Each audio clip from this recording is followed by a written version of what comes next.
It's part 7 of building the Lego city, and quite a lot's gone on already. Last time we built a rock formation at the end of the road to nowhere, and we also built the market square that fitted in an area just on the corner of the raised section. We also extended the upper city wall on the upper raised section that runs behind the buildings we built in previous episodes. And we've now got this new raised and lower section that gives us lots of space for buildings. In this video we're going to build something down there and also complete the end of the city wall, and as usual my plates are mounted on smooth tiles so they can be removed. I've already gone and fitted the pavement to match the rest of the pavements in the city, and I'm going to put a bit of an extension on the back of this one so we get a bit more real estate to put that building on. This is going to be something that just punctuates the end of the city wall, so I'm going to make a kind of tower, and I need to keep that looking the same as the rest of the city wall, so it's all built in dark bluish grey, and there's also some detail there with masonry style bricks.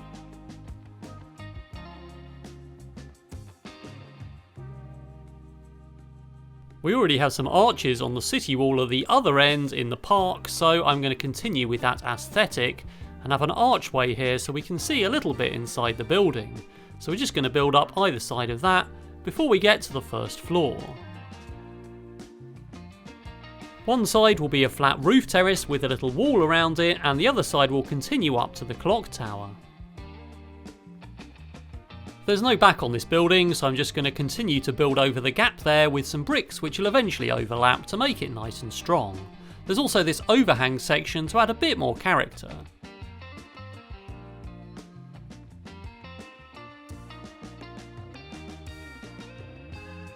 I'm just going to build that tower up, adding some masonry bricks for detail as I go, with the occasional window with a little 1x3 arch.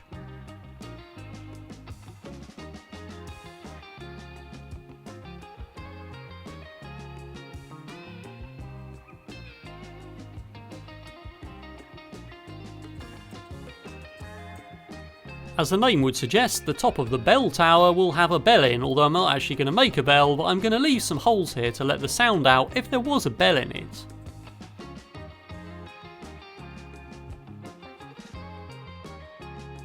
This is going to be another flat roof with a brick wall around it. There's also going to be some cone-shaped bricks and smooth tiles on the top, which will give us that railing look, and that's the same as we've got on the top of the rest of the city wall in the city.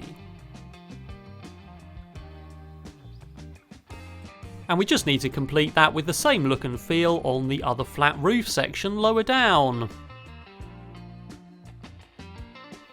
It's a pretty basic building, but I'm pretty happy with the way it looks. I even found some minifigures in period dress to set it off. Perhaps they work for the local cultural trust or the tourist office.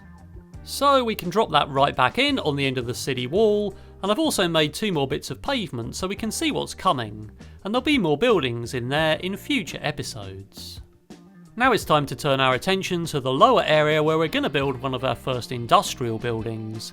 I've already prepared the floor, which is actually made of sections 4 studs wide, despite the optical illusion that makes it look like the lines are diagonal. The back wall is going to be made in tan, so that we can keep the building nice and light and we can see what's going on inside.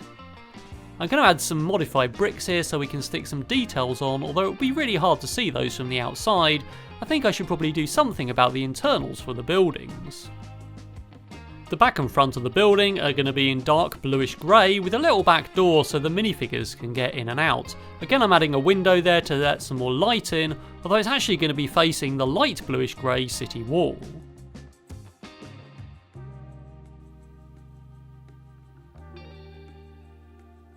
That's the story so far, and now we've got one wall to fill in, and we're going to do that in a completely different colour, which is nougat. It's going to have windows in as well, and I'm using masonry patterned bricks for that pretty much exclusively all the way up.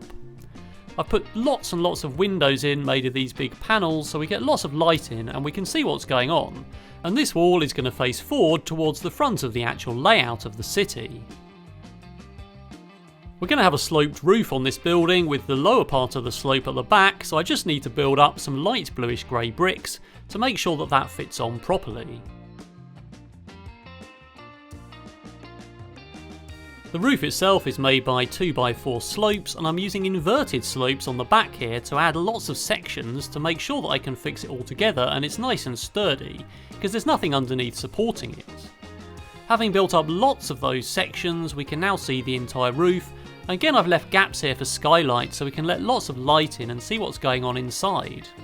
And those skylights are just some panels with a plate actually holding them in, so they're just kind of propped in, but they seem to stay there pretty well. So I think that looks okay.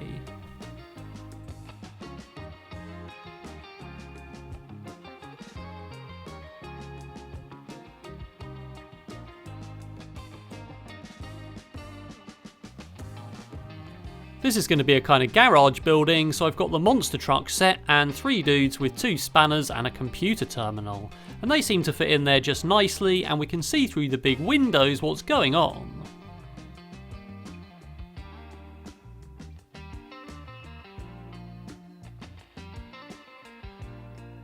So time to pop that back in, and we can see that that fits nicely, and we can just put our McLaren Senna back in there as well, so I think there's quite a lot of supercar activity.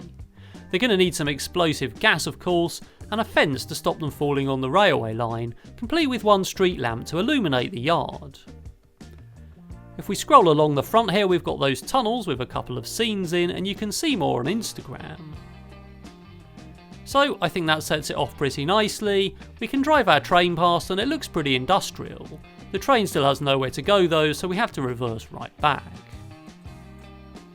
We'll be eventually building more buildings to the left of that road and on the back as well on the new raised section, but that's coming up in future episodes. For now, I think it looks pretty good. And yes, this whole city is made of almost solid Lego, so don't forget to check back on part 1 and the other previous episodes to see how I built the structure in the first place. And all of that detail is there, pretty much putting down every brick by brick. Building the tunnels, building all of the structure, putting the railway line down, building the tunnels and the arches, using the new road system and everything else that went into it.